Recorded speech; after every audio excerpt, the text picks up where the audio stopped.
Services Department. And I'll go ahead and let Quinn and Priyanka introduce themselves. Hi, everyone. I'm Quinn, pronouns they, them. I'm the program aide at Life Moves New Haven Inn, the LGBTQ shelter in San Jose. Hi, good morning, everyone. My name is Priyanka, pronouns she, her, and I am the training manager for Home First. All right, so just wanted to reintroduce ourselves just in case you forgot who we are. And so what I'll do is I'll start off with a little bit of a recap of yesterday and some of the information that Quinn went over, just kind of these basic terminology, concepts, and then we'll get into our coming out unit, Unit 4, and then I'll pass it along for Unit 5, which is our supporting and affirming unit. So for Unit 4, we will have an activity that requires 4 small pieces of paper. Feel free to take an 8.5 by 11, cut it into 4 pieces. Feel free to use sticky notes, whatever works for you. 4 pieces of paper, physical pieces of paper, and have something to write with, just to prepare for that activity.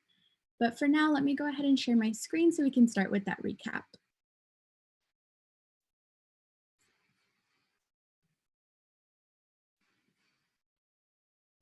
All right, so we talked about SOGIE, SOGIE standing for sexual orientation, gender identity, and expression. We went over this gender unicorn, kind of mapping out the differences between these kind of categories and concepts, and how, you know, we all have a gender identity, we all have, you know, whatever level of attraction, whether that's no attraction, physical attraction, emotional attraction. And here we have this great graphic from Teaser. And I forget if we mentioned yesterday that this is actually available for everyone. So you can go to Teaser's website and you can find this. They have handouts, they have coloring pages.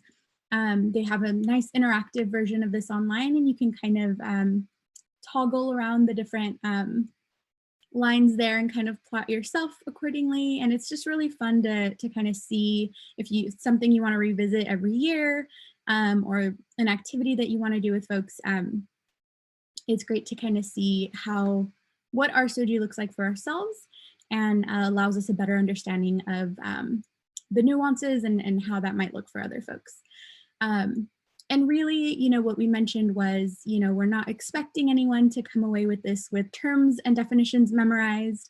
You know, we'll provide that handout, and you'll have those terms and definitions if you want or need to refer back to. But these main points are just to kind of remind folks and let folks know that these are separate from one another, that we all have SOGIE. And I think one of the biggest differences here is that gender identity and sex assigned at birth are separate, right? Are 2 different things that are often conflated. So we kind of want to make sure we're not doing that, and that we're acknowledging that that these are different things. So yeah, and so sex assigned at birth, it's something that's kind of labeled to you as a baby, you know, when you're born. Whereas, you know, everything else, we're able to kind of assert ourselves as we have the language, as we, you know, have been exploring and have more of an understanding of ourselves. So this is our SOGIE gender unicorn. And we also we talked about language when talking about SOGIE. We talked a little bit about pronouns, and we'll have an activity today to practice. We talked about, you know, how to address groups of folks in a way that is less gendered, and without making assumptions about folks' partners, things like that. And we talked about different language here to, you know, that we don't want to be using over here on the left-hand side. And then on the right-hand side, what the kind of language that we do want to use and move towards. And so to kind of wrap up these different concepts and ideas, the main pieces here and main takeaways are gender identity, gender expression, and sexual orientation are not determined by body parts. The only thing that is sex assigned at birth. These are distinct from one another, and it's important to avoid assumptions, or at least challenge our assumptions, take kind of inventory of when we have those assumptions, when those come up, and notice that so that we can kind of challenge that and not act on these assumptions in ways that can be harmful to others. And these are also all different than sexual behavior. And so there are various reasons why even sexual orientation may be different than sexual behavior.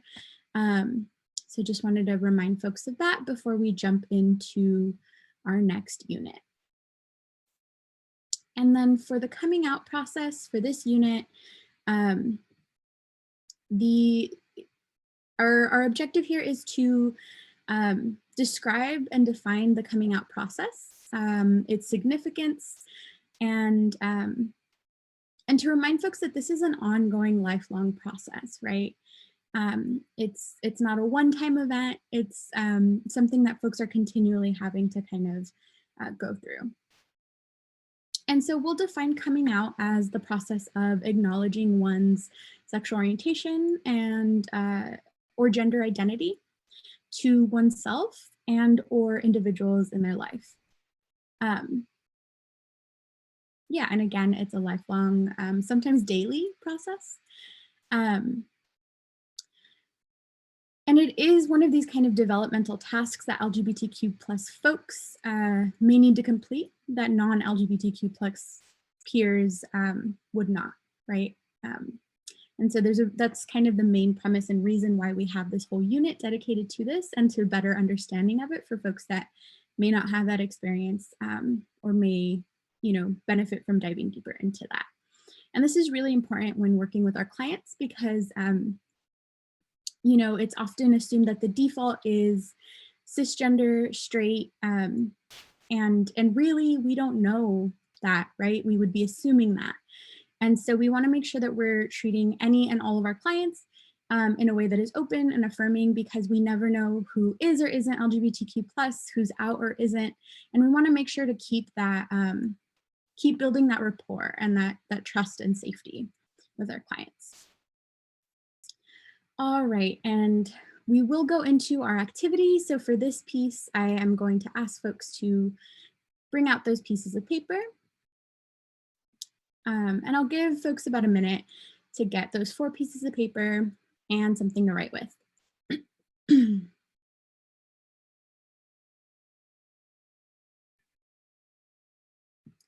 when you have those 4 pieces of paper, something to write with, go ahead and just kind of show it on screen so I can see. Awesome, thank you, Eli. Thanks, Lucia. Thanks, Stephen. Thanks, Nicole. Awesome, thanks, Sasha. Okay, there's too many of y'all, but I see a lot of pieces of paper, so thank you. All right, let's go ahead and jump in. So once you have these 4 pieces of paper and you have something to write with, I'm going to ask you to think of 4 people that you love, that are important to you, that are special to your life.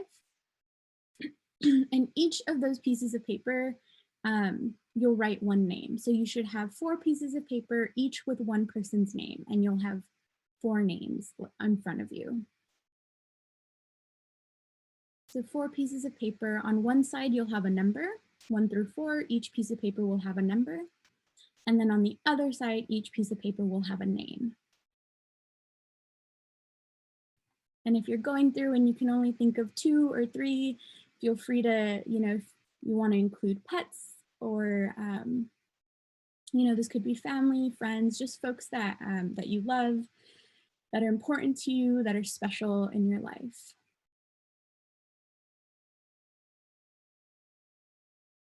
And then if folks want to just give me a thumbs up once they've done that, awesome, I see some got it in the chat. Thank you so much.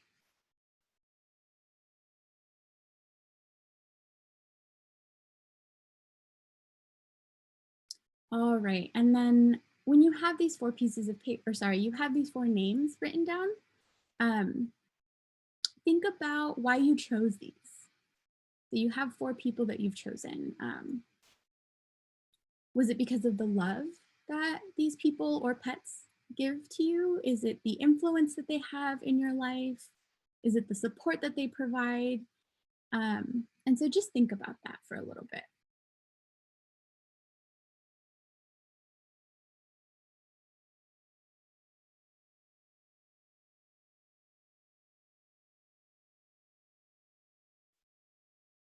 All right, and actually I'm gonna stop sharing my screen because I don't wanna give anything away and I'm not sure it'll work the way I'm intending. So give me just a moment.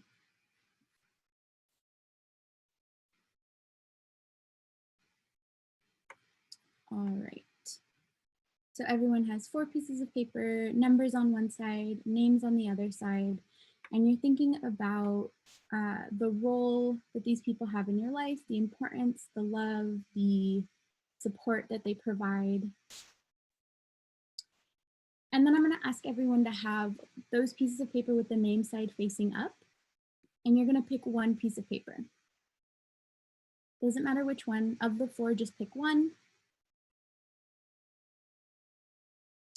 And you're going to crumble that piece of paper up, and you're going to throw it in the trash.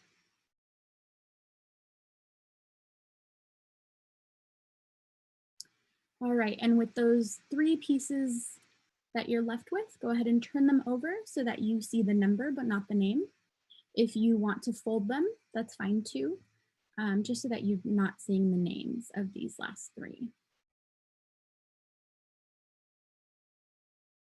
So you can either flip them over number side up or you can fold them.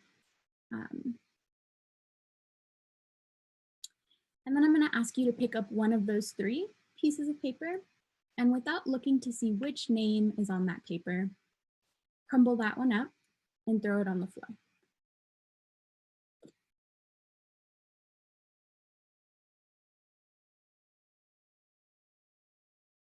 Okay, and at this point you should have 2 pieces of paper.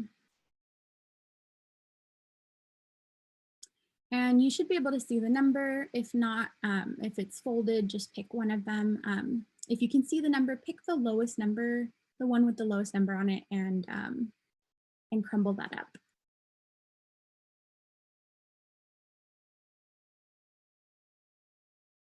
So at this point, everyone should be left with 1 piece of paper.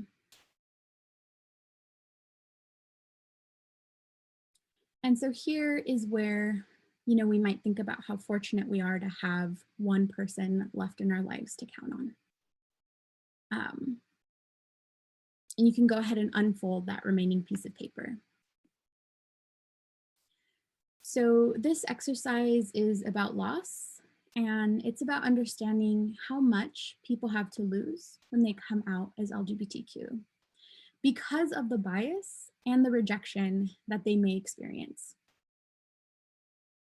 So it's not just the people that are lost, but also that love, that influence, the support, whether that's emotional, financial, that those folks have provided to them. That's also loss. And loss can come in many forms. Loss around coming out can come in many forms. So, so that first time you were asked to discard a name was representative of and symbolized the loss that an LGBTQ+ person anticipates or expects. These are family members who have demonstrated bias and have threatened to leave, disown, or abuse them should they discover that they are LGBTQ. And even though this loss is expected, it is still challenging to experience. And then that second piece of paper that you crumbled up and threw away was representative of an unexpected loss. And so this represented a person that they thought might be accepting, but in the end rejected them. And this can also happen if an LGBTQ person is outed by somebody else and was not ready to come out to this person in their life. And then that last name that you crumbled up and threw away was representative of the experience of loss when somebody takes a loved one away. It's symbolic of the loss that LGBTQ+ people experience when they come out to somebody and that person denies them access to someone else that they love. For example, an LGBTQ plus person may come out to an uncle who forbids him from playing with his cousin for fear that he will turn his cousin gay, which we know is not true. And this type of loss is out of their control. It's unpredictable and dependent upon the quote unquote goodwill or bias of others. It could also be a parent taking away access to maybe a younger sibling. So loss can also be completely unpredictable, but the fear of losing loved ones often leads LGBTQ plus people to keep their identity a secret. Some LGBTQ plus people are fortunate and may not lose people closest to them. Unfortunately, others may lose their entire support network, and effects can be devastating. So the key points here are that people act on their fears and beliefs in a manner that can be very damaging to LGBTQ plus people. And due to the bias that exists in the world and in our society, LGBTQ plus community members have to cope with the fear of losing loved ones just for being who they are. So hopefully you will be that person on that remaining piece of paper for an LGBTQ plus person.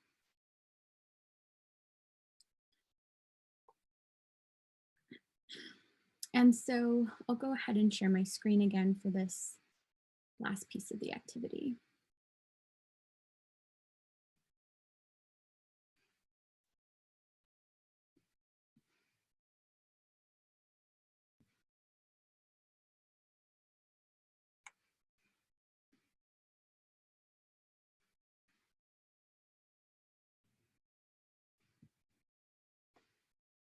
All right, so for that last piece of paper that you have, that last name, you can go ahead and look at that number, and so that number will correspond here to these different permanency options. So go ahead and review who you have remaining in your pile, and take note of the number that's on the back of that name. That number will correspond with one of these outcomes. And so the goal is to get these 1 through 3 to become a 4. So we call these 1 through 3 I love you buts.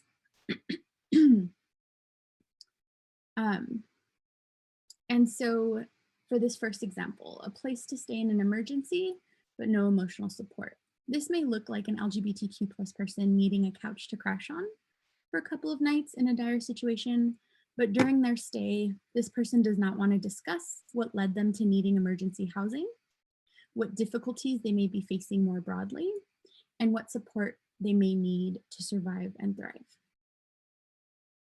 The second I love you but is a place to go for the holidays, but you can't talk about your partner or your identities. This might look like an LGBTQ plus person being invited, or in many cases, quote unquote, allowed to attend a holiday celebration with friends or family, on the condition that their romantic life is not discussed, politics related to their SOGIE and other quote unquote controversial topics related to their identity are not brought up by the individual, or in the event that somebody else makes biased remarks, they do not respond to them and instead endure the harassment. And this third I love you but example is an example of being allowed to stay in the house if expressing gender by their rules. And this one in particularly affects folks that are transgender and gender nonconforming, who are told that their gender expression is wrong, but it can also affect other folks who may express their gender in a way that that is not affirmed or allowed in that household. And they're told that their gender expression is wrong and that they may not have certain hairstyles, wear particular feminine or masculine clothing, etc., and instead must conform to specific standards set in that household, usually rooted in anti-transgender bias. And then this fourth permanency option is what we all strive for and what we're all aiming for in our work with clients and families, and that's unconditional love and support. So this is the person, or ideally multiple people, that that we want all LGBTQ plus people, especially those in our care, to have. Having people in your life that love and affirm you, even when they may be undergoing their own internal struggles, can be a game changer in achieving permanency. And so we know that this can be complicated and difficult. So in our next couple slides, we'll talk about how that can be, right? If there are family members, if there are caregivers who may have difficulty around somebody's identities, how we can shift that in a way that is more affirming and supportive of the LGBTQ plus person. Isabella, before we move to the next slide, I wanted to let you know that it looks like you're sharing presenter view, which is, we can still see the slide, so I didn't want to interrupt you. Thank you, sorry about that. Fantastic, thank you.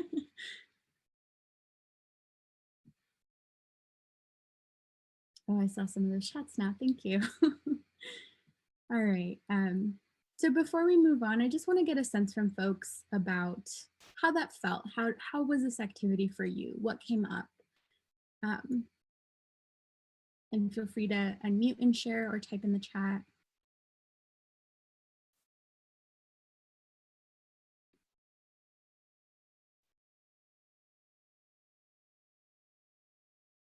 Thanks, Lucia. I see painful. What else? What came up for folks? How did it feel to go through this activity?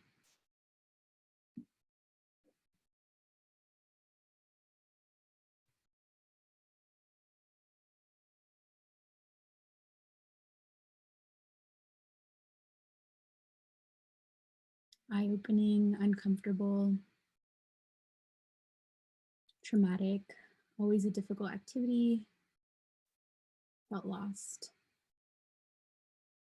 By default, I ordered people by importance, and to throw away my number one was crappy. Yeah, painful. Yeah, and I think at this point, Quinn, Priyanka, and I have been through this as participants and have gone through this activity as participants, so we feel you. And unfortunately, some of us have had these experiences as our real life. And so I want to acknowledge that too for folks in joining us today that may have some of these similar experiences. Thank you for hanging in there and for trusting us and going through this activity with us. Yeah, thanks. So I was just thinking about how this really does happen. Revealing, relatable, painful. Yeah, thank you all for sharing. Yeah, and I know this can be kind of a heavy, difficult way to start the day. So I promise you that we'll get into ways that we can help and address this so that hopefully not as many folks are having to experience these painful, difficult, traumatic experiences. And we'll talk about how we can, you know, in our practice, kind of address these pieces. So, all right, and I know this can be difficult for folks, so I do want to give maybe a 2 to 3 minute break for folks to stand up, stretch, maybe get some fresh air, get some tea, coffee before we continue. So, so we'll go ahead and start again at 10. Thanks, everyone.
All right, I know that was a really short break, so we'll give folks about a minute to rejoin us.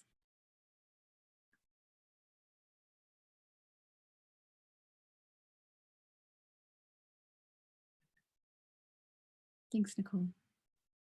Of course.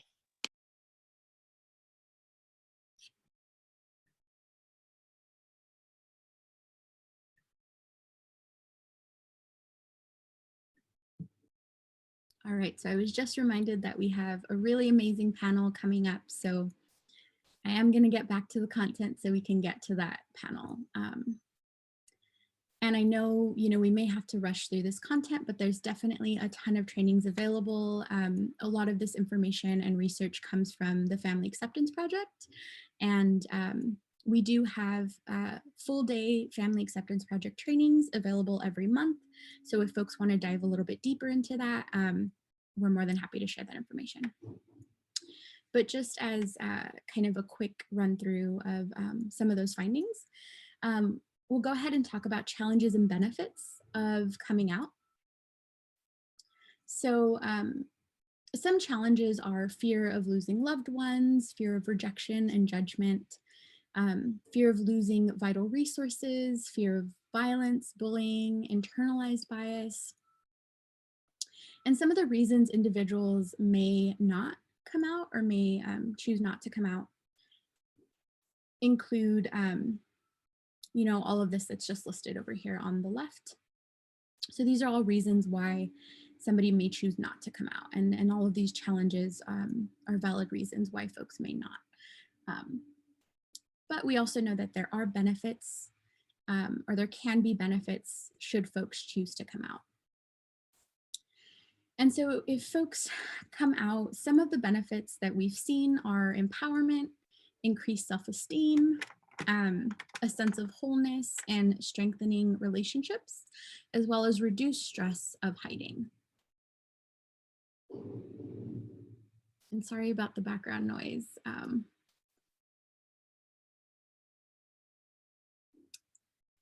All right, so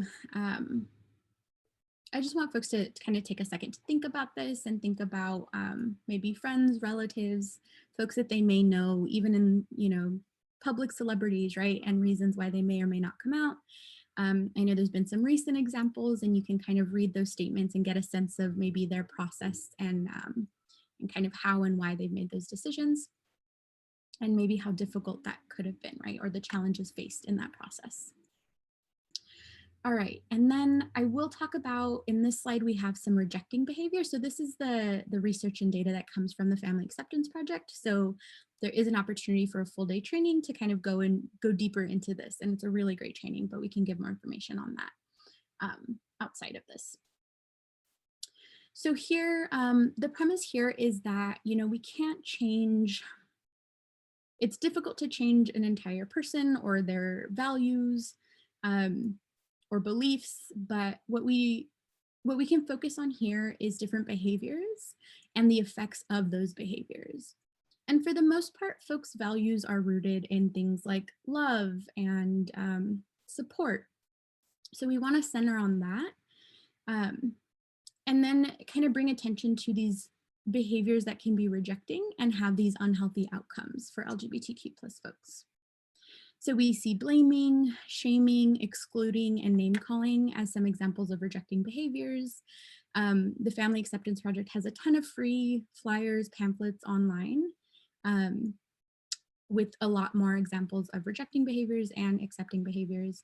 And some of these negative, unhealthy outcomes of these rejecting behaviors are things like attempted suicide, high levels of depression, higher risk for HIV, STIs, and use of illegal drugs. And so examples of things like blaming, shaming, and excluding are, when somebody is being bullied, telling somebody like, well, you shouldn't wear that nail polish. If you didn't wear that nail polish, you wouldn't be bullied. Or if you didn't have that hairstyle, you wouldn't get bullied, right? So that's blaming. Shaming would be like telling somebody that their gender expression is embarrassing. Excluding might be, excluding somebody because of a quote unquote bathroom situation. And I believe I mentioned yesterday, but the state of California, any single stall restroom legally needs to be designated all gender. So just for folks to know for this state. Name calling is pretty self-explanatory. And for these unhealthy outcomes, LGBTQ, and I know this is youth specific, but we see a lot of this kind of transferring on later in life as well. LGBT youth are more than 8 times more likely to have attempted suicide, nearly 6 times as likely to report high levels of depression, more than 3 times as likely to use illegal drugs, and more than 3 times as likely to be at high risk for HIV and STIs. And there are some organizations providing medically accurate and culturally competent sexual health information, such as Advocates for Youth and California Latinas for Reproductive Justice. And for organizations supporting youth dealing with things like suicidal ideation, there's the Trevor Project, as well as Trans Lifeline.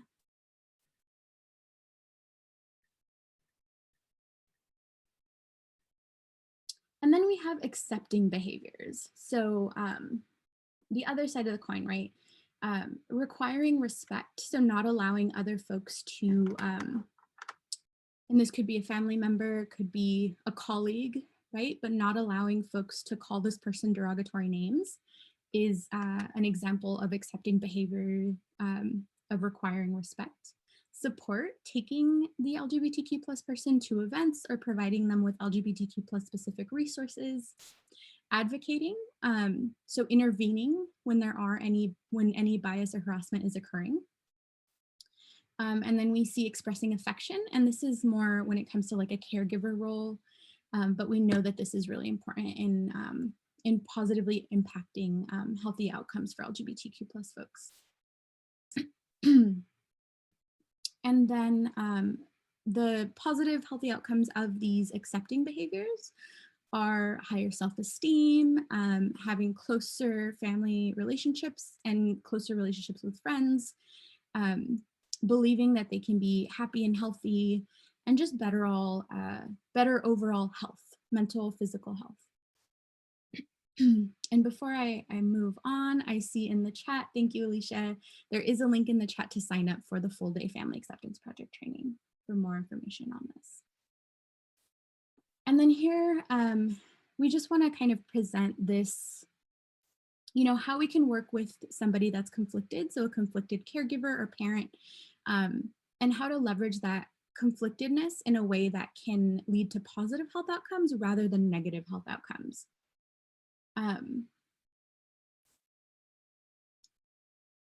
Yeah, so not knowing what to do happens, and it's okay that folks might feel conflicted or unsure or disappointed or concerned for the safety. So a lot of times caregivers have the best interest of, whether it's somebody in their care or even our clients, right? Having the best interest in mind, but sometimes that's kind of rooted in fear and can lead to rejecting behaviors. But if we pair conflicted feelings and conflicted thoughts about somebody's identity with rejecting behaviors, that we see that then leading to negative health outcomes. On the flip side, if we pair that conflictedness with accepting behaviors, we see that leading to positive health outcomes. And so this is just kind of a brief overview of Family Acceptance Project. So please, if you're interested, sign up for that training. And we do have some quick tips for assessing safety and well-being. And so that can be in regards to support networks. So who's the person you feel safest to coming out? What makes them safe? What makes you feel safe about being out? What does safety look like to you? So these are questions for these conversations with our clients. And we want to make sure to kind of center with our clients in terms of what that may or may not look like. They know their situation and the folks closest to them better than anyone else. All right, and our Unit 4 takeaways here are that coming out is the process of disclosing one's sexual orientation and or gender identity. Accepting behaviors can positively impact an LGBTQ plus person's long-term health outcomes and permanency. And our best practice is to regard the coming out process as an opportunity for us to express and show our support for the LGBTQ plus client or person that we're working with. And to see that as an opportunity to build rapport. All right, so I'll go ahead and pass it along to Quinn for Unit 5. Okay, thank you so much, Isabella. Let's see. So are you still running the slides? Did you want to present the slides yourself? That's fine too. I'm not sure how. Okay, Yesterday went okay. Okay, so since LGBTQ people have unique experiences related to their identities, it's really important to provide support and affirming spaces so that we can support them in attaining permanency. And it's not just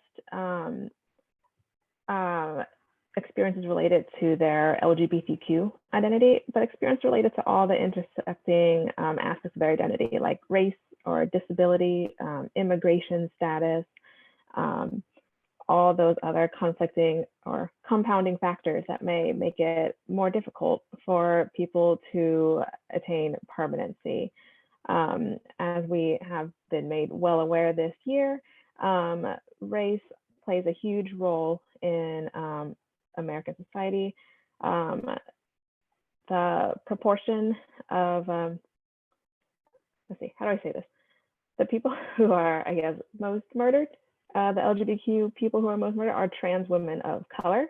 And the average life expectancy, I believe, for trans women of color is 35 years. Not great. It's really important for us to remember that there are a lot of factors impacting our clients' lives, and the LGBTQ identity is just one of them. And we have to address as many of them as possible if we want to help them as best we can. Do you want to move to the next slide? Yeah. So environmental cues and visual aids. This is one way to express support and support, acceptance, affirmation in a space. In Santa Clara County, you may have seen those triangle stickers, I believe, safe space stickers. They don't have to be big. You can just post them somewhere, and then that lets people know that at the very least we're saying that we want to support LGBTQ individuals. Posting rainbow flags, of course, also great. The trans flag is the one in the middle there, blue, pink, and white, and the intersex flag is on the end. There's also variations now on the rainbow flag, like the Baltimore flag, which added a black and brown stripe at the top to indicate solidarity with people of color, black and brown people of color. There's lots of ways to express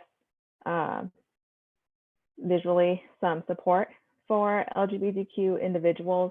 And it's also important to remember that just posting visual cues isn't enough. If you post rainbow flags and you don't stand up for LGBTQ people in your facilities, then it doesn't really mean much. And in fact, it can be even more harmful because someone can come in to your site, see that, expect to feel safe, and then realize that they're not. So that can be even more emotionally harmful than if they don't expect much in the first place. So it's really important, again, to back this up with our actions as well as with environmental cues. And so one environmental cue we can use is like using pronoun badges, talking about our own pronouns. Do you want to go to the next slide?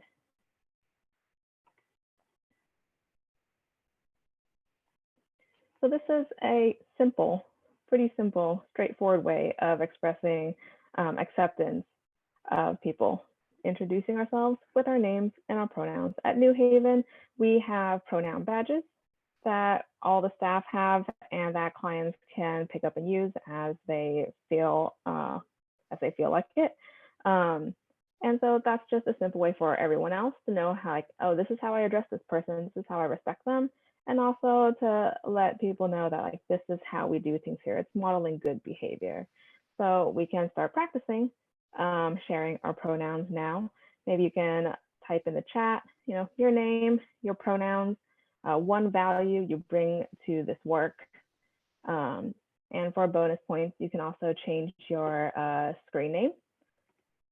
And if you want to do that, you would just go to the participant menu, click on more, and then rename yourself. So why don't we start doing that in the chat? Yeah. So for example, my name is Quinn.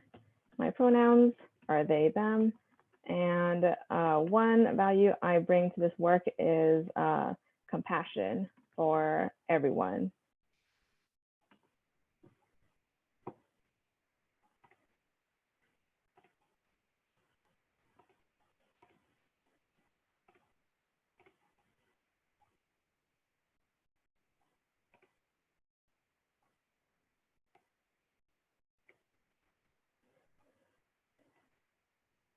Thank you, Jennifer.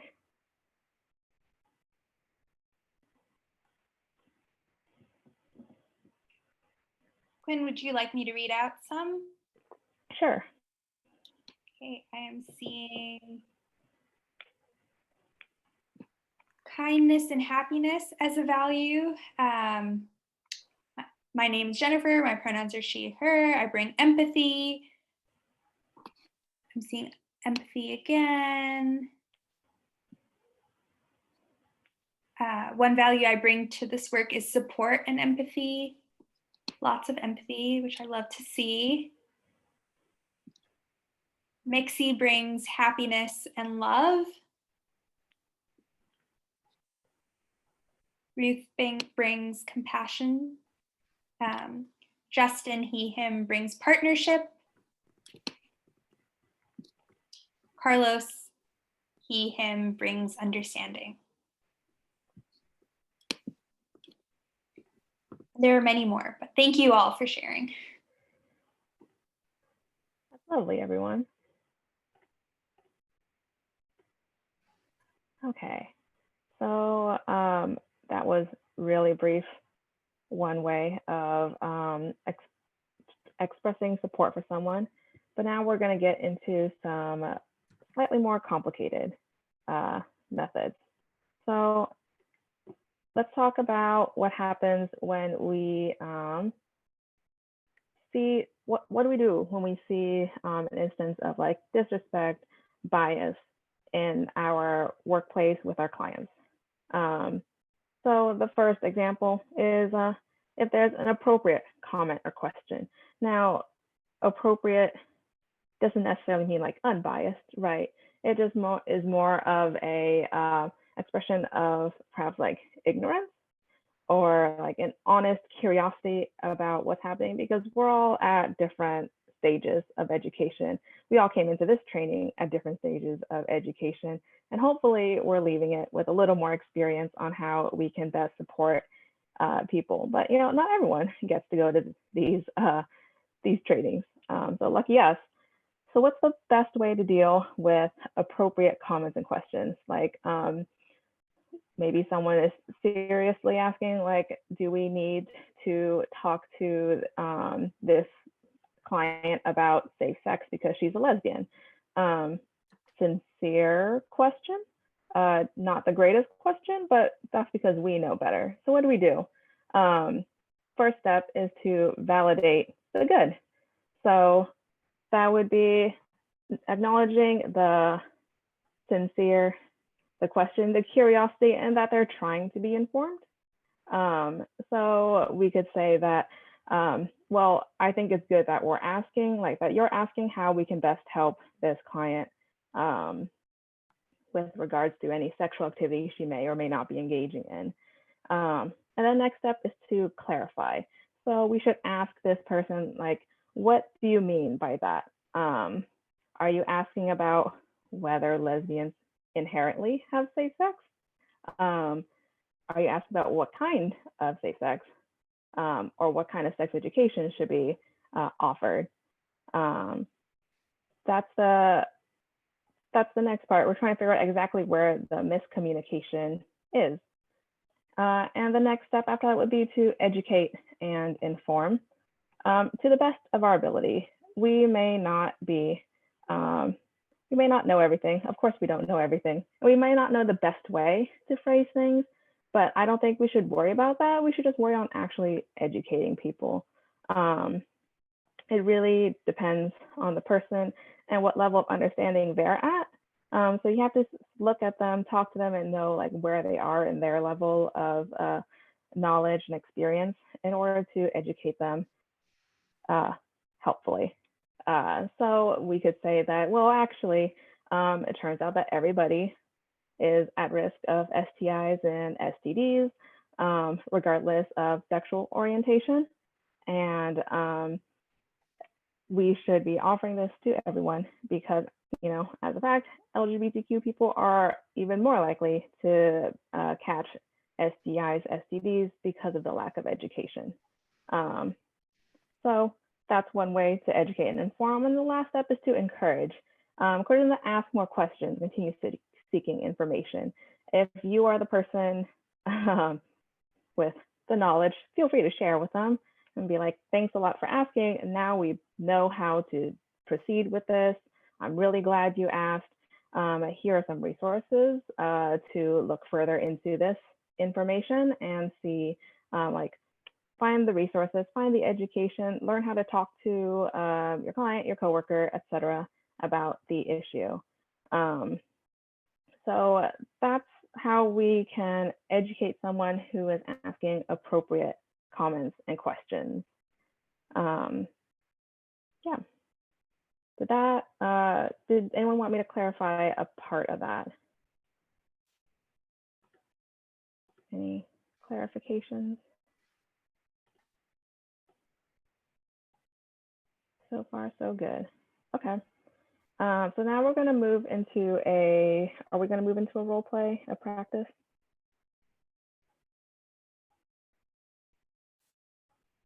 So after this, we do have just a quick kind of example of a client situation and a coworker and how we might address that.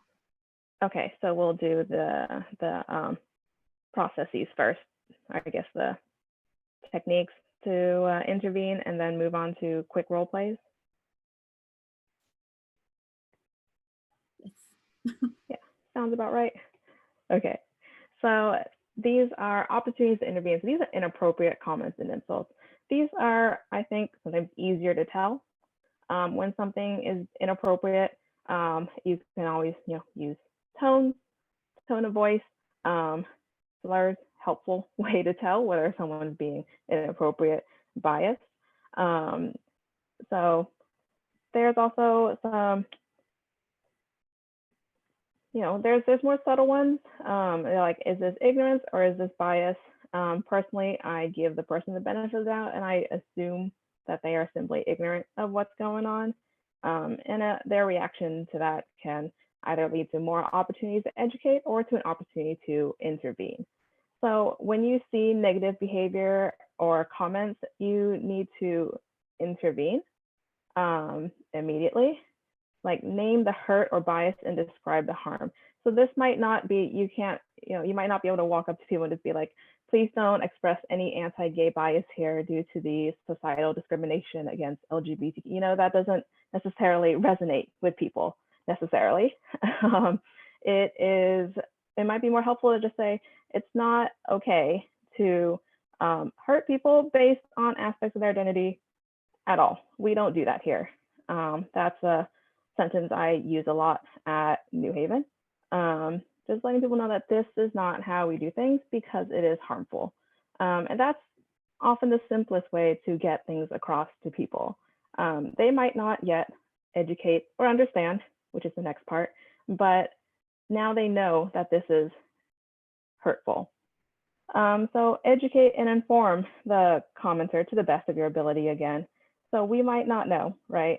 100% why we shouldn't say certain things. We might not have the best wording for it, but I really encourage you to do it anyways. And then on behalf of the entire organization, ask them for change. So like, this is not how we do this here, and I need to know that you aren't going to do this again. And this is an affirming space. We're here to be safe for everybody.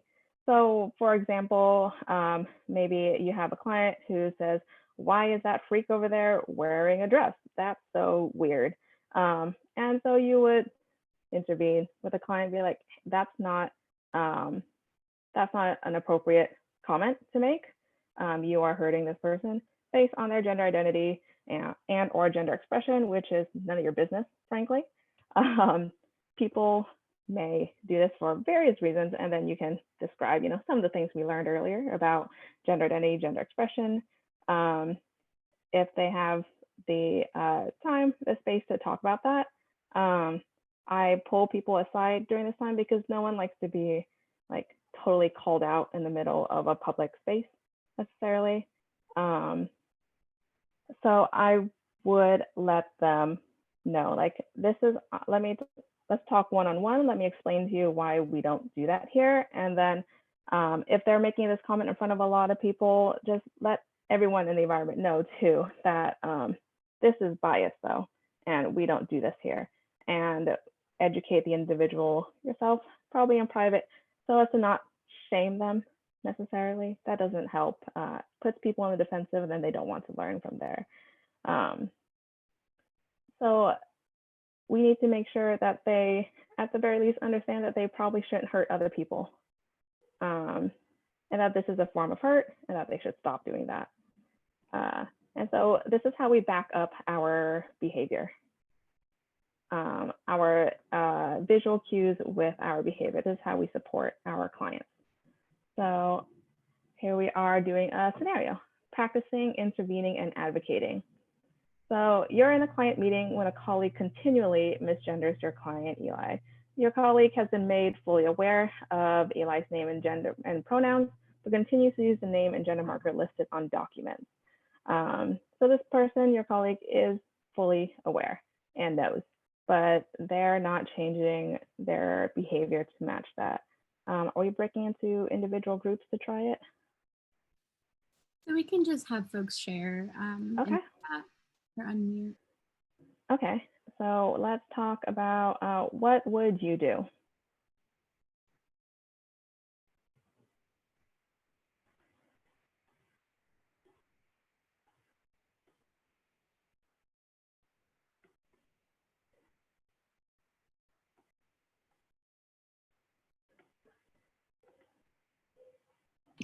I'm seeing some answers trickle in that I can read out. So I'd pull the person aside and warn them of an HR violation.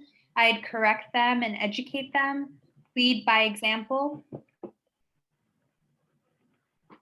I would talk to the colleague about the harm caused by misgendering and educate them. I would ask to break and speak with them privately and clarify what was happening and why it's harmful. I'd remove the colleague from the case if possible because it seems intentional. And I'd seek to educate and model proper behavior.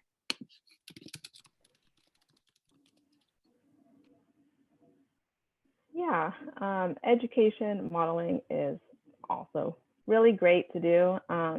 Sometimes we don't always feel comfortable speaking up for people, but at the very least, we can ourselves respect people. And pulling them aside, talking to them, trying to clarify too, whether it is intentional, and if so, they probably should not be near this client. And if it's not intentional, then figure out like, well, here's how we stop hurting people, yeah? That sounds perfect. And I think that is really all the time we have right now to go over this, looks like. We do want to hear a lot from the speakers panel where they can talk about their own individual stories. It'll be really, it's really interesting. I love hearing them speak. So thank you all for listening, for participating in the chat, listening to us. I am very happy to pass the mics along to our friends in the speakers panel. Thank you so much, Quinn. Right before we hand it off, I think Eli's just going to talk about how we're going to facilitate this panel. Yeah, thanks, Nicole. So I'm going to give them a little, some time to get our speakers set up so you'll be able to see them and everything. And then we're going to pass off to Frank to moderate the panel. But I wanted to let you know how we're going to approach the Q&A portion. When the panel opens it up to your questions, we really want everyone to be able to ask questions in the way that is comfortable for you. So we're going to, this is how we're going to do it. We're going to ask that you, if you want to ask questions by typing in the chat, absolutely do that. We'll keep monitoring the chat and we'll be able to sort of call out your questions and say them out loud for you. So definitely feel free to type questions in the chat. If you would prefer to ask your question using your microphone, we're going to use the stack method. Basically, that just means you're going to type the word stack into the chat. I'm going to model that right now. So if I wanted to ask a question, I'm just going to go to the chat box and just type stack. Oops. Oh, I just got a very nice direct message and responded to that person instead of everyone. Okay. So I'm going to type stack into the chat box. That lets us home-based facilitators know that you have a question you'd like to say on your microphone, and we're going to put you in our stack of questions. And we can just start from the top of, where we see stack. We'll say, okay, Isabella, please, we're going to unmute you. You can go ahead and ask your question. Are there any questions about that? And as you're typing your questions, I'm just going to recap. So you have the option to ask a question in the chat box itself, just type out your question, or you can type the word stack and we'll put you in our stack of people who would really like to ask their question using their microphones. Awesome. I think we're ready. I think hopefully everyone's seeing all the panelists. Frank, take it away. All right. Hi, everybody. So my name is Frank Bania. I'm here on behalf of the LGBTQ space.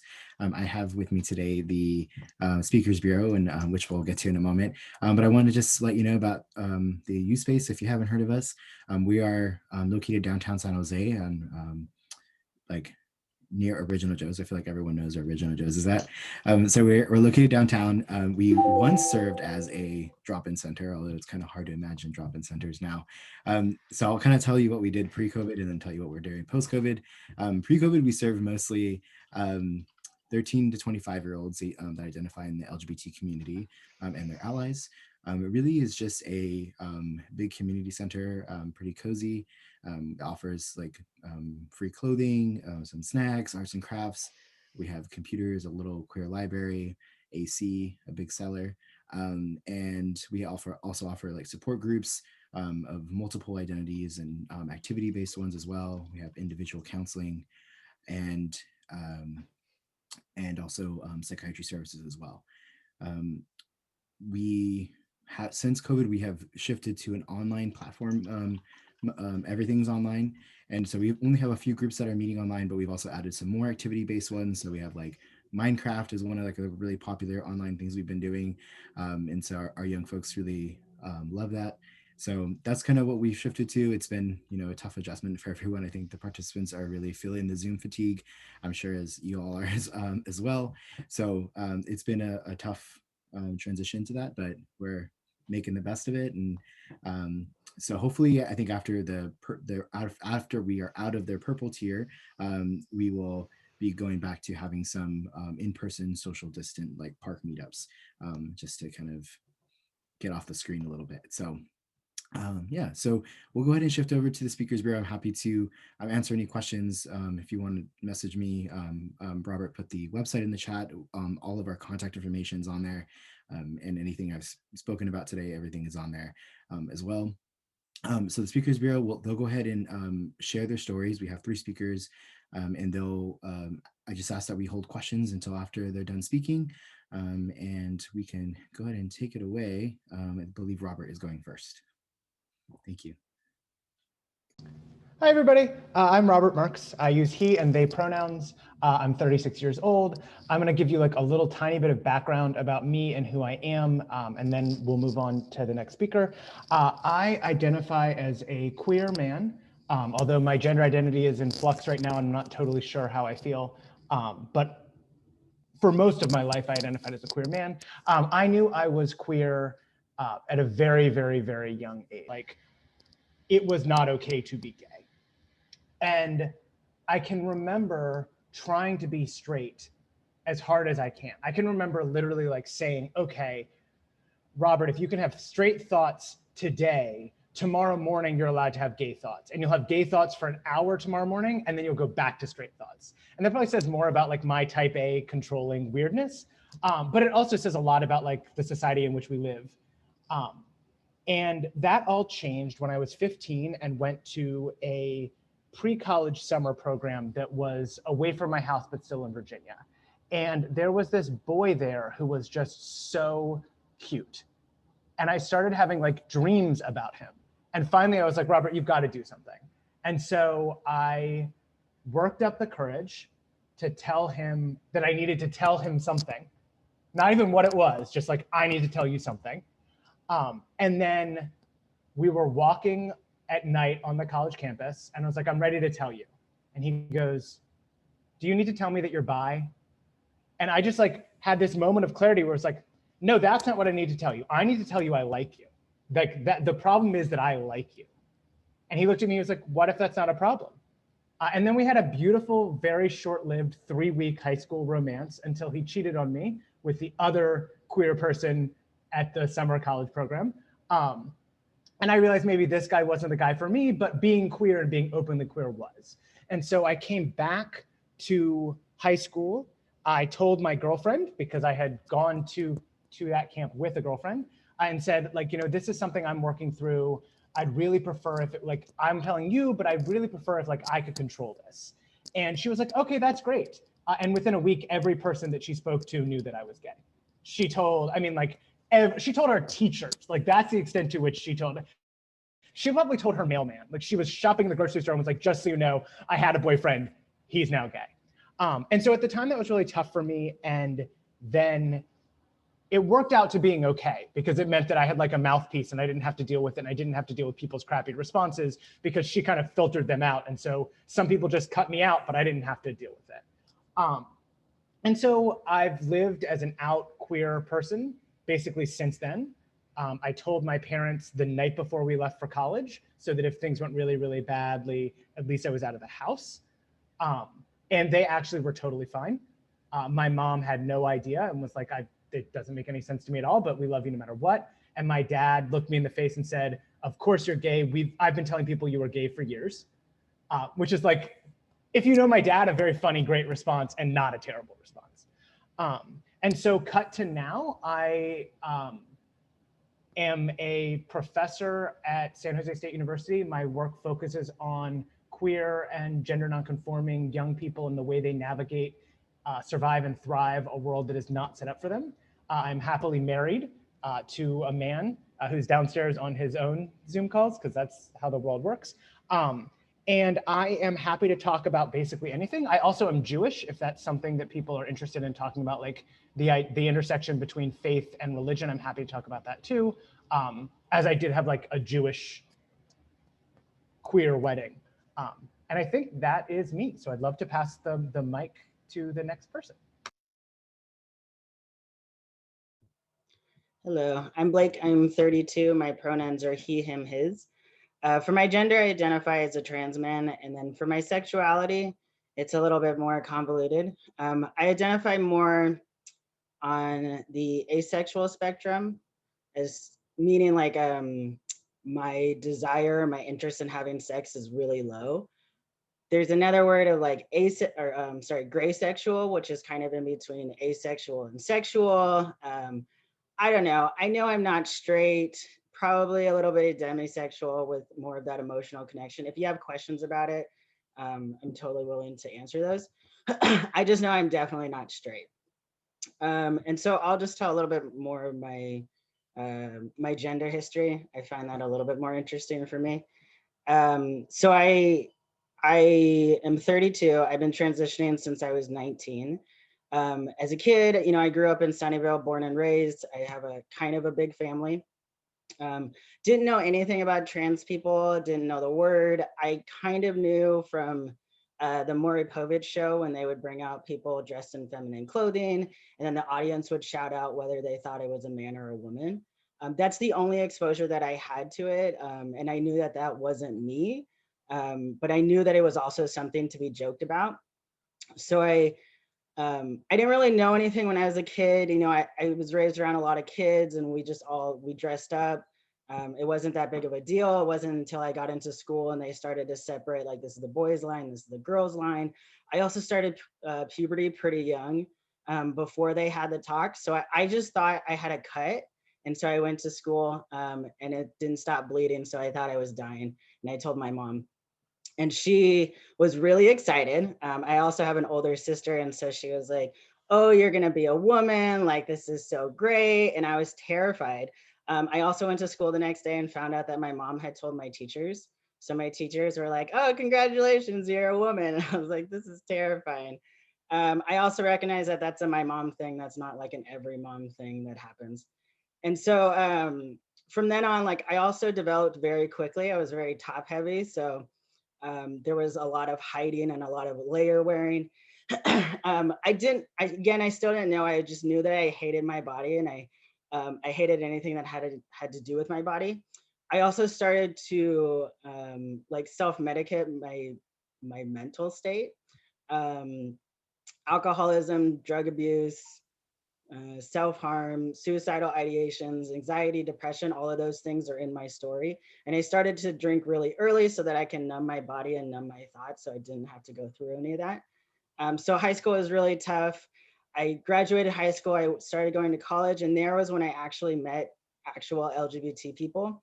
And I joined the student union, and I started to talk to people who identified as trans. I joined a queer sorority, which was also like half trans men, and then also non-binary people. And so that was really cool. I started to identify, and I like came to my own coming out that, oh, I'm trans, you know, this makes sense. And so I started to socially transition. I changed my name, cut all my hair off, and started to wear a binder, like a compression shirt. So for me, it was 2 in the front and then 1 in the back. And I needed, for me, I wore at most maybe like 3 at a time because I was so top heavy. I wanted to get that flat look. Breathing was also like a secondary thing for me to worry about. I came home and I told my family. They were not supportive. I also told my mom what she was driving because I was 19 and stupid, and that's just the way it made sense to me. And she said, I would never call you by another name. My dad asked me to stop hanging out with my friends. My siblings had no idea what I was talking about because I didn't know what trans meant. My family definitely didn't know what it meant. So a lot of their ignorance was out of not knowing what was happening and their lack of education. So I continued my transition, started hormones. At the time, the doctors didn't really know what testosterone could do to a body like mine. So they're like, you know, it'll probably shorten your life. You're probably going to get cancer, like all of these things that there was no research for. But it was better to me than dying looking like an old woman. So I started on my medical transition. I eventually came back home because I stopped going to class. The alcoholism caught up, and then they didn't have any procedure to go by a different name. So every time I would go to class, they would say my dead name. So I was just like, I'm just not going to go to class. You don't get to stay in school if you don't go to class. So I dropped out there and I came home, and things started to get a little bit better. It took a really long time of education on my family's part. My mom reached out to PFLAG, Parents and Friends of Lesbians and Gays, and she met other adults or other parents like her. My dad is one of 16, and he came out to his whole family for me. So I think in that process, he really, he came to terms with that. He's an Islander, so that's just what Islanders do. My siblings, they came around too. They educated themselves and kind of asked a lot of questions. I got top surgery. I know that I am very privileged being a trans man and not a trans woman because the financial burden of going the other way is a lot larger. I did have top surgery before insurance covered it, so it was close to about 10 grand. But it was great because now I can wear one t-shirt. It's really cold, but it's a privilege that I thank every day. Let's see, right now I work with elementary school kids. My company knows that I'm trans.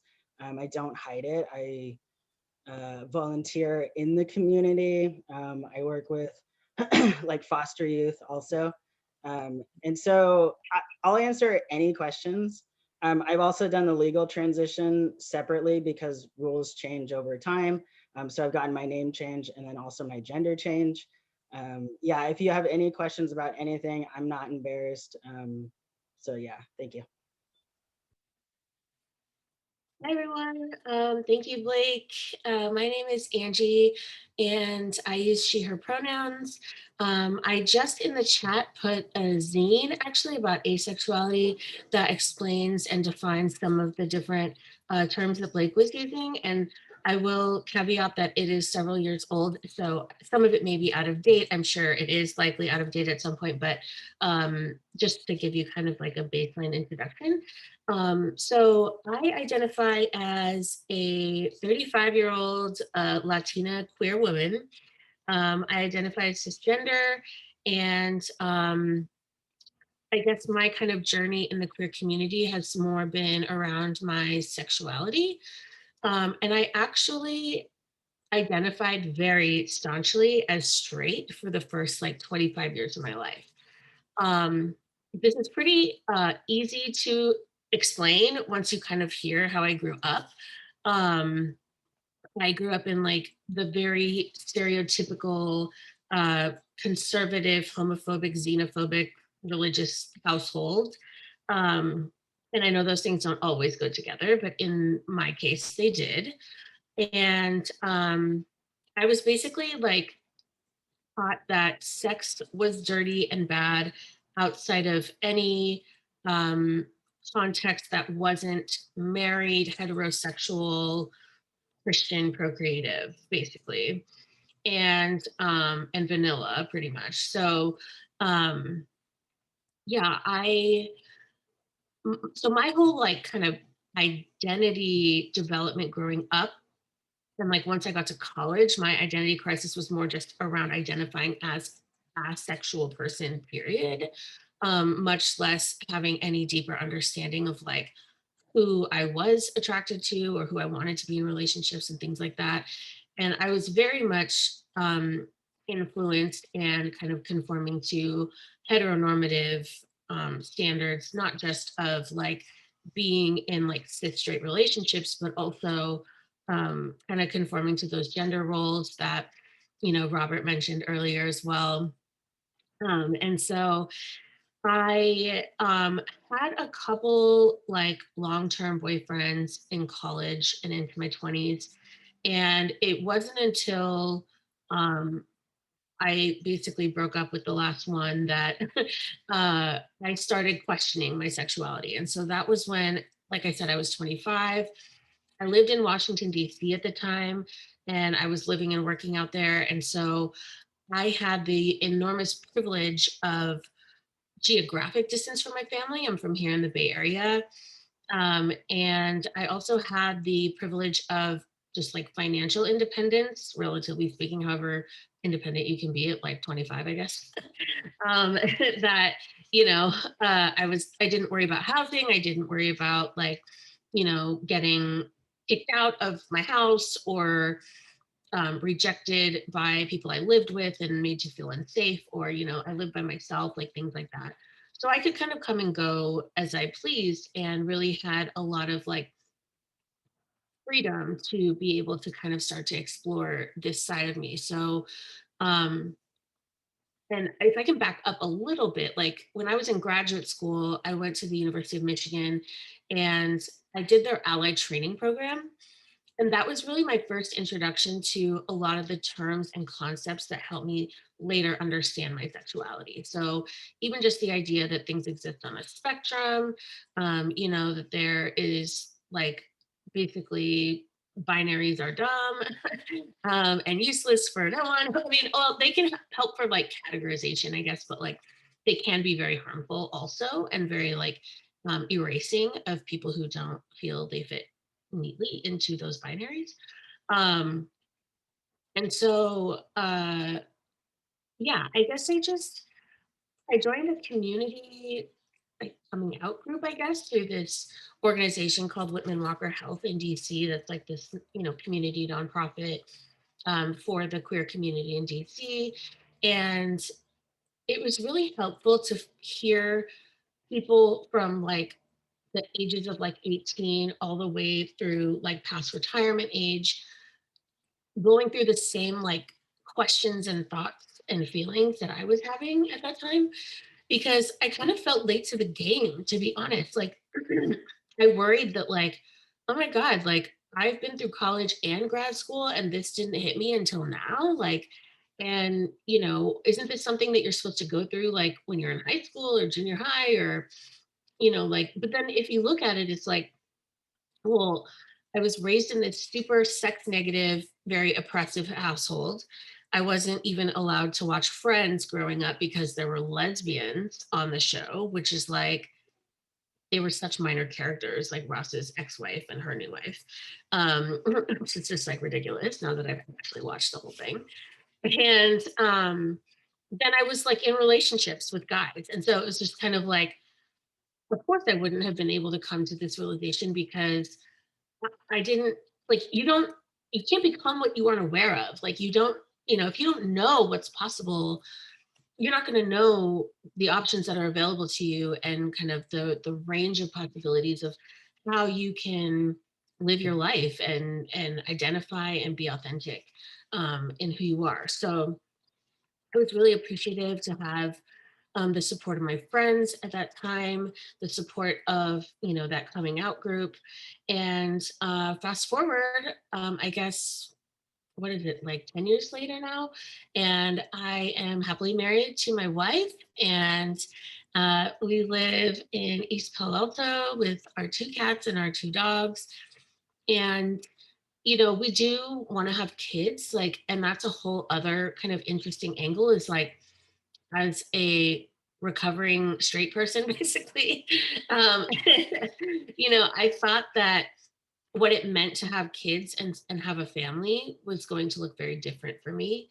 I always assumed I would be the one to carry. I always assumed that, I was going to get pregnant just kind of the good old fashioned way. Like, and now it's like, I don't know if I want to carry. And I think my wife desperately wants to. And so it's kind of one of those things where it's like, once I started shedding a lot of like the expectations of what I thought I had to be as a woman or what I had to want, it became a lot more freeing to say, like, I desperately want children, but I don't think I want to be the one to carry. And also, like, because I'm more femme presenting, I don't often get read as queer. And so I do still deal a lot with like people using pronouns to refer to my spouse that don't match, or just kind of assuming that I'm straight. And even if I use the term wife, also like not mirroring that and just saying like partner or things like that, which I think is okay. But to me, that is a signal that they're like trying to let me know that they're so okay with me being married to a woman, as opposed to just like following my lead. And if I say wife, using the term wife.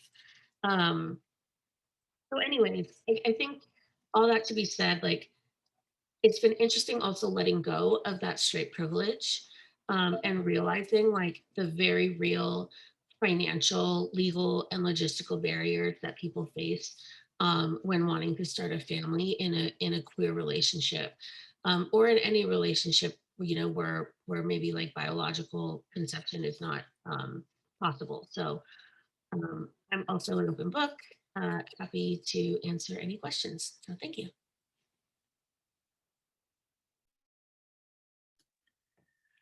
Awesome, thank you.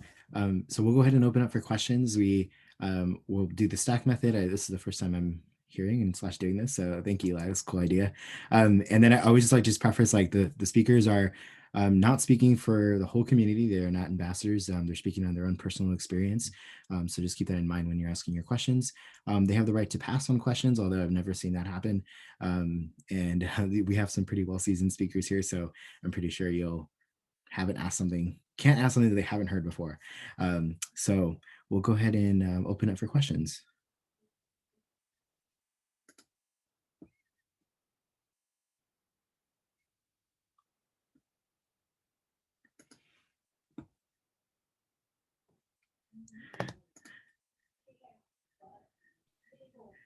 Crescencia, if you'd like to come off mute, or do I have to unmute you? Good morning. Well, kind of the afternoon. Almost. I have to apologize. My son's with me at home, so we're doing homeschool. So just in case you hear him. So my question is in regards to a youth that I'm working with. She is currently in transition, and at times, she will have people call her by her legal name, and I think it's more of a comfort and a safety thing.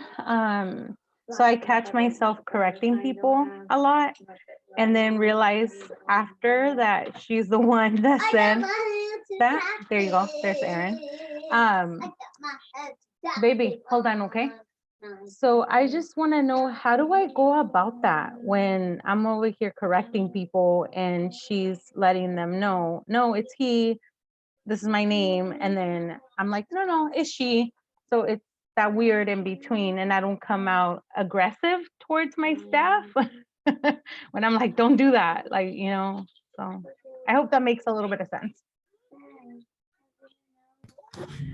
Yeah, I'm sorry, panelists. I don't know if you mind if I take this question. I think that's a really great question. And when we kind of like what's like a good just standard practice is when someone comes out to you and asks, this is like the name and pronouns I'd like for you to use with me. Like the next question should be like, who else would you like to know about this, right? Who else would you like to call, have you called you this name?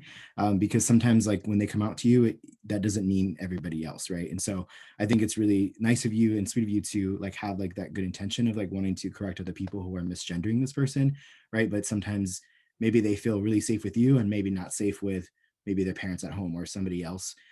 So just asking those questions like, who knows? And like, who do you want to know about this? And do you want me to correct people if they are misgendering you or using an incorrect name? So it's not necessarily about like indecisiveness. It's more just about they know where they're safe to have like this name and pronouns be used.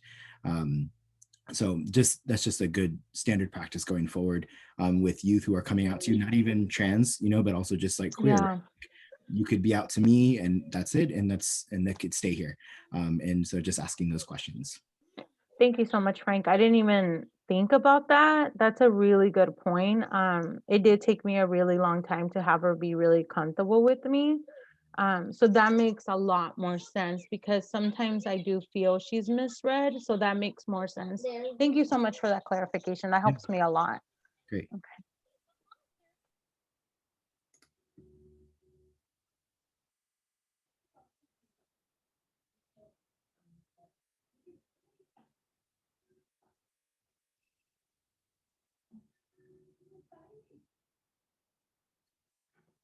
I'm seeing a raised hand.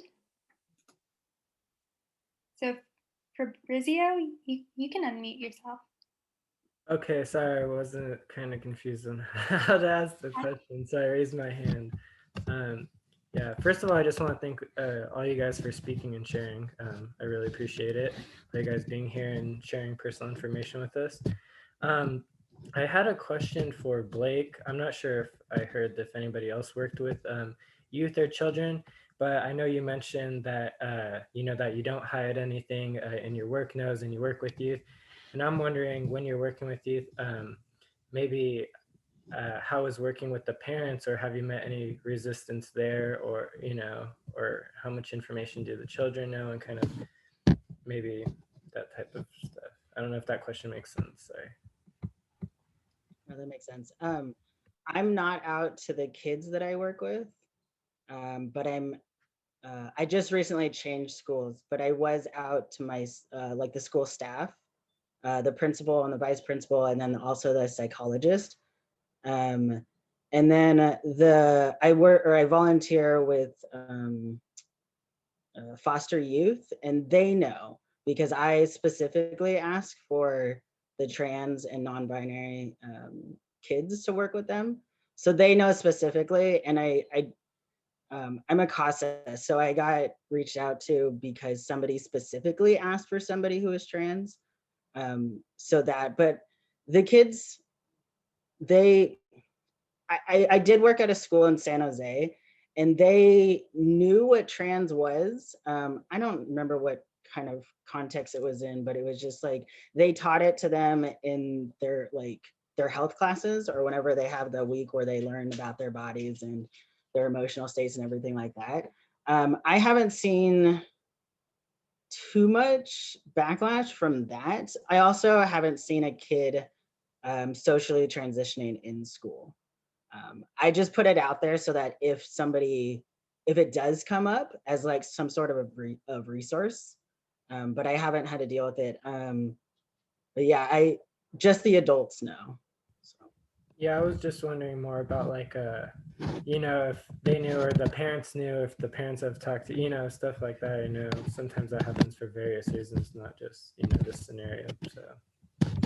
It's been I've thought about it like coming out, and because I am pretty active in the trans community, so it wouldn't be that difficult to find out, like on social media, things like that.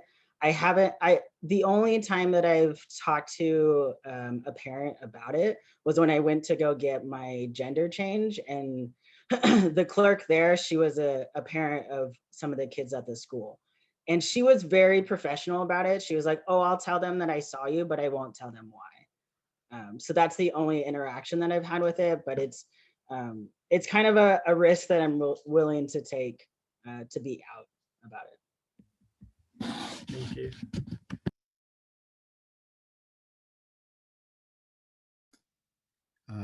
Mariah, if you'd like to come off of mute.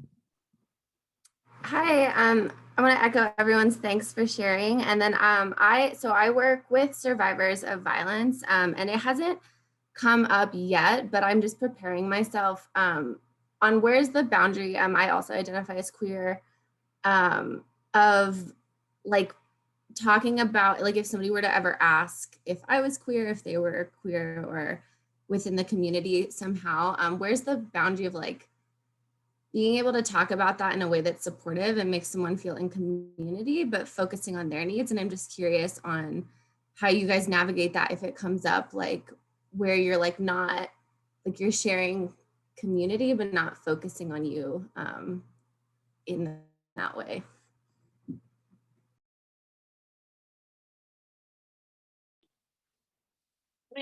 I don't know. I'll take a stab at this. Like, I think that if someone asks you to self-disclose something and for any reason you're not comfortable with that, or, even if it's just that you want to keep the focus on them, I would almost like ask a question back in terms of like, like, what would it mean to you if I was? Or, are you asking that, to try to get a sense of if I support the queer community, or, or maybe just say like, if you don't want to disclose, then just saying like, I'm here for you right now. Like, I'd rather keep the focus on you. And I want you to know that, whether I do or don't identify within the community, you have my full support and I want to be here for you. Like, that kind of thing. But sometimes like asking the question back as far as like, why do you want to know, but not using the word why, because sometimes that can make people feel defensive. But just kind of getting at that general point of like, would it help you to know that I was, or would that make you feel safer, like that kind of thing? I think that makes a lot of sense. I also think there's, so before I worked where I work now, I was a high school teacher. And so I had lots of kids staying after in my room who didn't really know why they were staying after, and then finally figured out why they were staying after and worked through that kind of stuff. And I think for them, there were ways of my signaling my own queer status without throwing myself a pride parade. There were ways that I kind of communicated not only allyship, but my own queerness. Like I have like this little rainbow sign behind me that like is intentionally a choice to be like, hey, queer people, like here's the bat signal, I'm queer too. And so there are ways to kind of signal queerness without centering your own queerness, I think. And I also just want to highlight like this question and all questions, like it just comes from such a place of love and beauty. And I just think that's so great that you're like, how can I not take all of the attention? How can I still create space for other people? And the fact that you're even coming into this space with that question in your mind, I think means that you're not really running the risk of centering yourself. I think the fact that you are self-aware enough to ask this question means that you are already doing a beautiful job of creating space and community without sucking up all the air in the room, would be my guess. And I'll just add to what Robert and Angie said. My rule of thumb is if it's necessary and it's helpful. Because sometimes my motivation is to get that little pride parade, and that's not going to be helpful for anybody.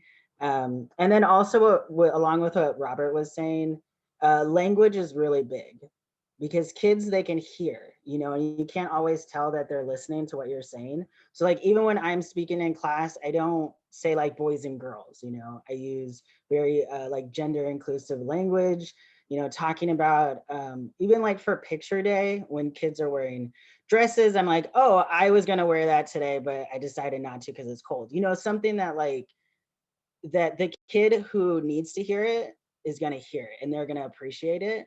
And it's just like bonus for everybody else to hear that like, oh, you know, like this person doesn't care about, you know, they're really welcoming. So I would say language is a really big thing to that also.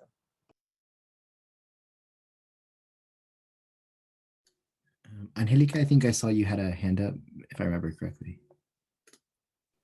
Oh yeah. So previously I worked in a residential home for foster youth, and you know, it made me feel bad because when a teen opened up to me and she was just like, well, I suffer from headaches, and I was like looking at the notes and I was like, oh, okay, well, she wanted medicine, but she was denied the medicine because the name on that was prescribed from her doctor was different from what, you know, she went by you know, at the residency. So I felt like it wasn't accommodating the place that we're, well, I mean, her medicine wasn't accommodated appropriately by her doctor and also by the facility. And so, you know, so I mean, just having that recognition that, you know, some people's names can change according to how they want to be described.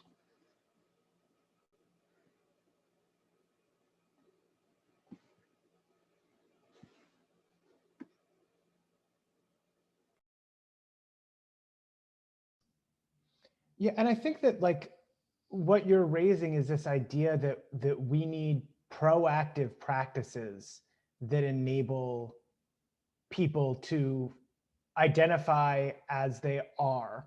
And I'm sorry that I couldn't sit through, couldn't be in all the training, but I assume that there was some talk about like intake forms and ensuring that like those are all kind of supportive. And I know that when I came into the meeting, Quinn was talking about like allyship and active allyship. And so I think Angelica's raising this idea that we need to make sure that our policies and practices within our organizations uphold and meet the needs of our clients however they show up.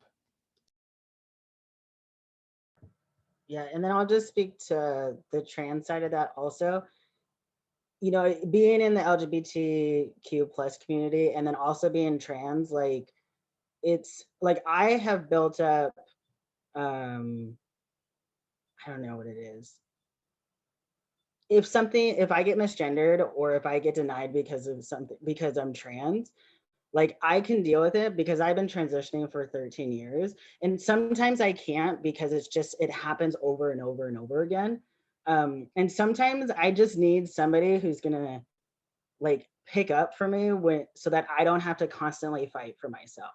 And that's what's super helpful about having like cis allies or even straight allies, who's going to be like, no, no, no, we're not, this is not going to happen. Like, and who knows the laws, who knows how to get around things. That's what's super helpful, having adults like working with youth, because you're an adult, you know, there's things that sometimes kids can't do or youth can't do.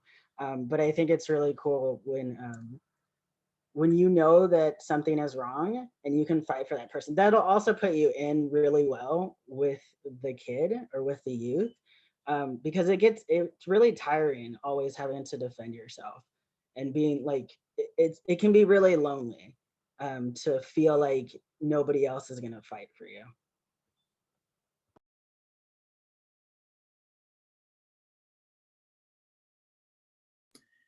All right, we have a few questions in the chat.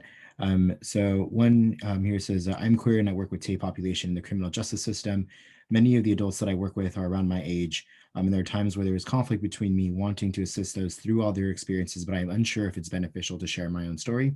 Also, if you can kind of intertwine the definition of queer, maybe what it means to you, and maybe if anyone cared to touch on the history of that word as well.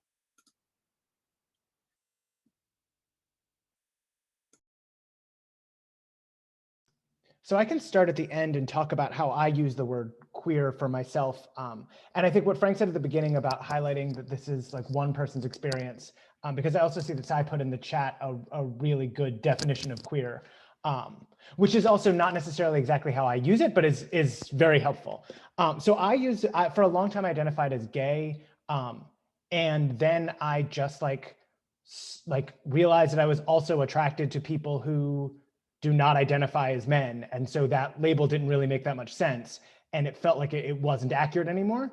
I also use the term queer as a political term, as a term to mean that I support and want to break down binaries between people and in our heterosexist, like white supremacist world in which we live. I also personally, for me, I mean, I was called queer a lot growing up. And so it's really important for me at this point to kind of have that moment of being like, well, you're not smearing this queer, like, I got this. So that's how I kind of use the word queer, both to encompass my sexuality as being attracted to and interested in romantic relationships with, although I'm married. So, I'm in a monogamous marriage, so that doesn't really enter in right now, to people who don't identify as men, and then the political kind of ramifications or the political use of that term. Does anybody else want to talk about their use of queer before we, yeah, perfect. Sure. Yeah, I definitely agree about the political aspect of the term. I also feel like queer can be a verb. So like if you're queering like relationship hierarchies or kind of the linear temporal expectations of how a relationship is supposed to progress. Also sometimes known as like the relationship escalator, where it's like things absolutely have to go in the order of like crush, you know, dating, engagement, marriage, babies, whatever. I just really like the idea of kind of like blowing that all up. And to me, the idea of doing that is to queer something.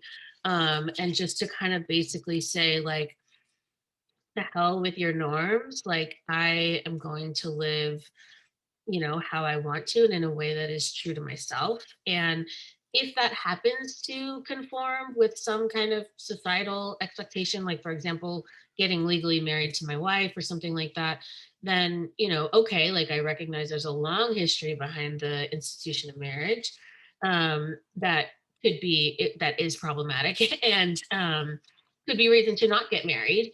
But I did want to, and I think that for me, queer is very much an umbrella term to also indicate that like, just because I'm in a marriage with a woman doesn't mean that I'm a lesbian either. Like I have dated cis men, trans men, you know, gender queer people, you know, cis women. And, you know, I just think that like, for me, I used to also identify as gay actually, because I felt like gay was just the opposite of straight. And so kind of this like I'm not straight, so I'm gay. And I didn't really like lesbian. I didn't really like bisexual. I tried on pansexual for a little while. And that also works, I think. But ultimately, like queer is what has felt like the most like a warm blanket in terms of like the identity or the label that feels like most authentic and broad and vague enough so that it can mean what it means to me without it necessarily needing to like take away from what it might mean for someone else. Yeah. So I have a little bit of a differing opinion to it. I don't identify as queer.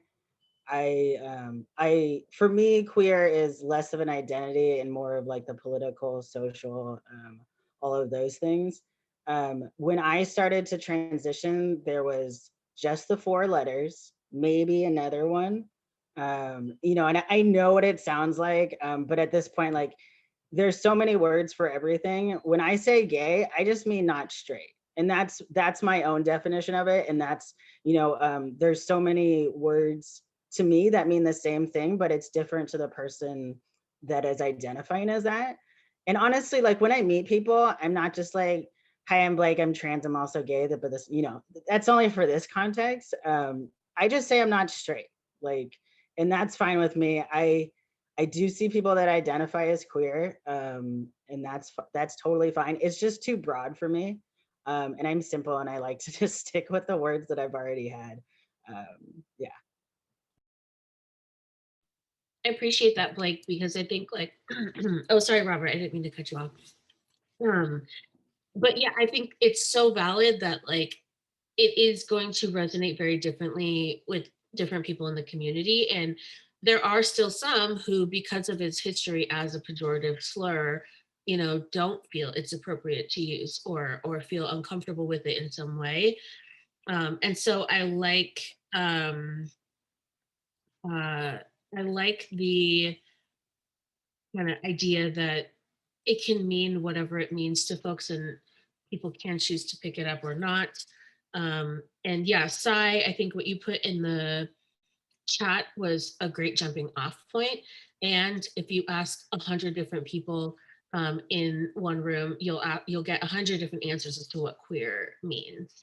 And so, just to remember that it's like can often be a very personal understanding as well. And I think that's what's important to kind of understand here as well, as we were, even going through the training or the day before yesterday and today, is that a lot of this is we're not trying to change anyone's opinion. We're more so giving you more information to build off of what you already know and welcoming you to ask questions, because that's how you learn or become more comfortable with the idea. For a very long time, I was raised in a very, very Indian household. I'm an immigrant. I was born in India. I moved here when I was 4, and I've had like a very wide history of like moving back and forth. And for me, like, I'm pretty sure there was homophobia in my household. We just didn't talk about it even. So it was more so that they didn't explicitly say that they were homophobic. They just never mentioned it. My parents are very loving individuals. Again, it's, not being educated enough or having like miseducation and not really understanding more about the culture itself. And, starting anew in a whole different country. And so for me, my journey, like through understanding more about, LGBTQ plus community has recently started when I moved back to America, literally 4 years ago. So for me, it's been, for example, I was explaining to my colleagues 2 days ago that I recently cut my hair because of overprocessing. And someone DM'd me yesterday on, I think it was a social media, and they go, "Oh, you're a boy, right?" For me, I'm a woman and I'm attracted to males, right? But for me, that was misgendering. And I can only imagine how people can go through that consistently in their lives and how upsetting that was for me to be viewed as something that I'm not. It wasn't even the fact that, they said something. It was more so like, okay, like that's kind of out of left field, but also upsetting to me as a person. And so this has been a very opening experience for me, just my gender expression is obviously a little different right now, but it's always very interesting to hear. I loved our speakers today. Thank you so much, you guys, for being here. It's been eye-opening. I do want to circle back just because Justin asked a question that got kind of subsumed by me starting at the end when Justin just used queer as an identifier for himself. So sorry about that. But the question about being unsure of when it's beneficial to share a story, I think is a really good question and a hard question. And it's also like, I'm deeply narcissistic. So I also often think it's important for me to share my own story when maybe it's not. And maybe I'm doing that right now too, sorry. But I would say that people, I can say personally, I can think of times when people have shared their experiences with me, when I have shared my own, when I've shared something I'm struggling with and someone else has created community by sharing a similar story, I almost never have the reaction where I'm like, why are you making this about you? What's going on with you? I almost always have the reaction of like, I'm not alone. It feels really good not to be alone. And so I think as long as we're in a place where we are genuinely and authentically trying to create community and not trying to take over someone else's story, not trying to insert ourselves, I think that's how we do it. And I think, Justin, it feels like that's how you would do it based on even the way you asked that question. But thinking about, like, Blake raised the question of like, is it useful? I think you can check in with yourself and say, am I sharing this story because I want to be seen as a queer person? Or am I sharing this story because it helps the person I'm talking to see a queer person? I think that distinction is meaningful. And I think you can interrogate that with yourself and say, am I creating space for this person by saying, oh, I too am queer? Or am I taking up space from this person by saying, let's talk about me and my queerness? That's how I would approach it, I think.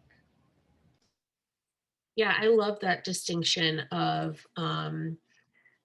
basically saying, like, to what end am I self-disclosing, and to whose benefit am I self-disclosing? Like, if you know, it is more because you maybe have some need for validation, or you know, I don't know if it is more self-serving. Like, I know I've done that in the past. Like, I work with graduate students at Stanford, and sometimes I have self-disclosed and afterwards felt like, you know what, I probably could have gotten across the same message without self-disclosing.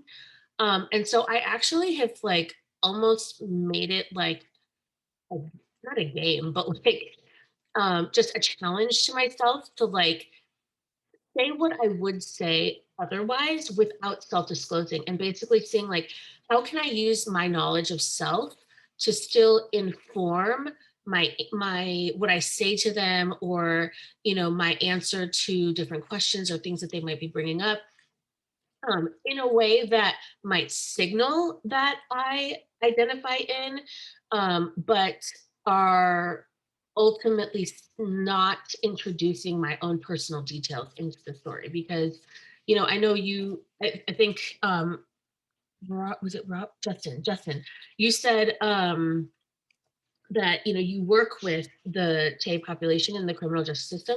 So sometimes in a work setting, if there are professional boundaries to be held, I do think that, you know, self-disclosure should be, like, you know, kind of thought through, because sometimes if you introduce, like, those personal facts, like, it can start to blur lines a little bit.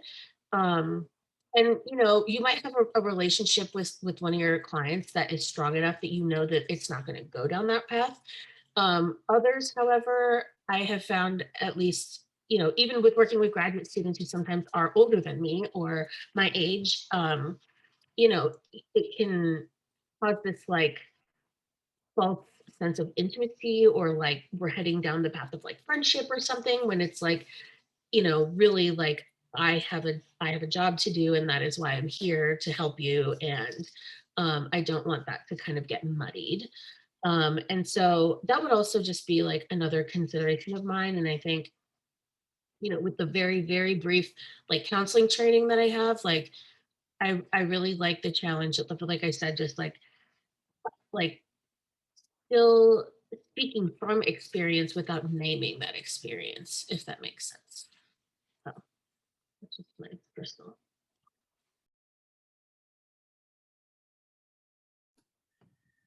Awesome. We have about 5 more minutes left if there's any other questions folks have.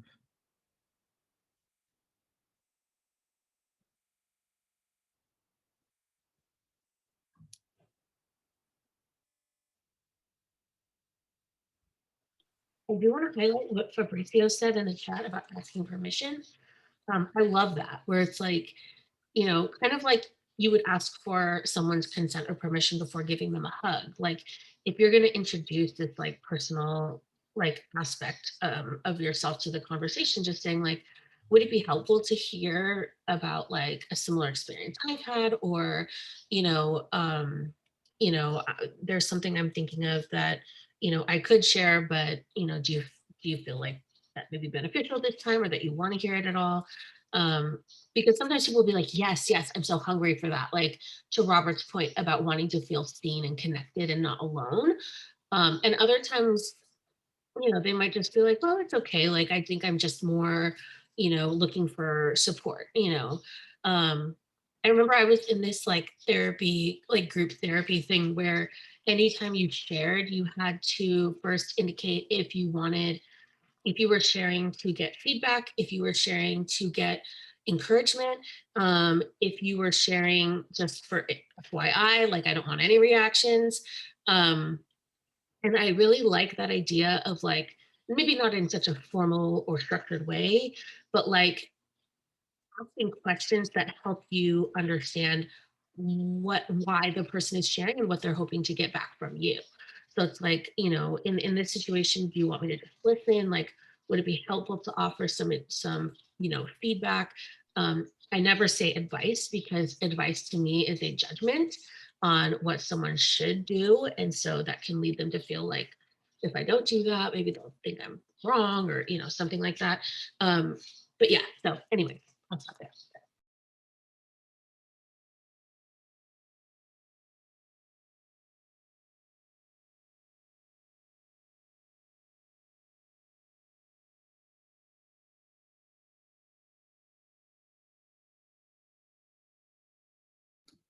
Maybe if any, this might be a good time with our last few minutes if anyone has any questions specifically about the U-Space or anything that the U-Space offers. I will also say too that the Speakers Bureau is a travel-in show. So, if you would like us to come to your prospective organizations or any other like place in your life, we're happy to do that as well.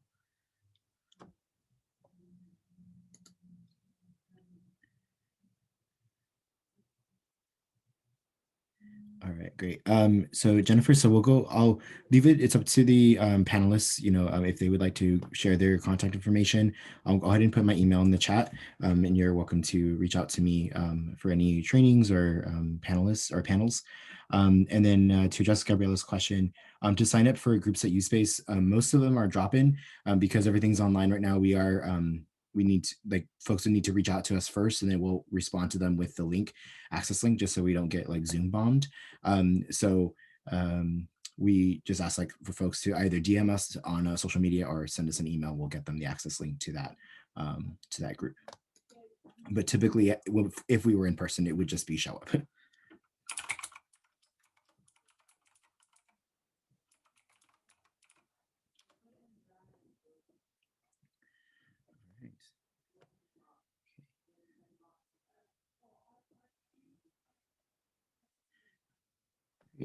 I just want to note that I'll include all of the email addresses that are in the chat box in an email, so it's easy for you to reference in one place. If there are any other questions, I will immediately stop so you can answer that. But I just want to thank all of you so much for your time and just sharing with us. I'm so appreciative, and I'm sure everyone else is. Also, thank you to everyone who was so engaged, asked questions, was really involved, either through raising your hand or in the chat. I'm just going to drop a really quick feedback form in the chat. We'd really appreciate if you take a couple of minutes to fill it out. We read through every single one, and it really helps us bring you the trainings you want to see in the future. So with that, it's 11:30. Thank you so much. Thank you, everyone. Thanks for your Bye, time. everybody.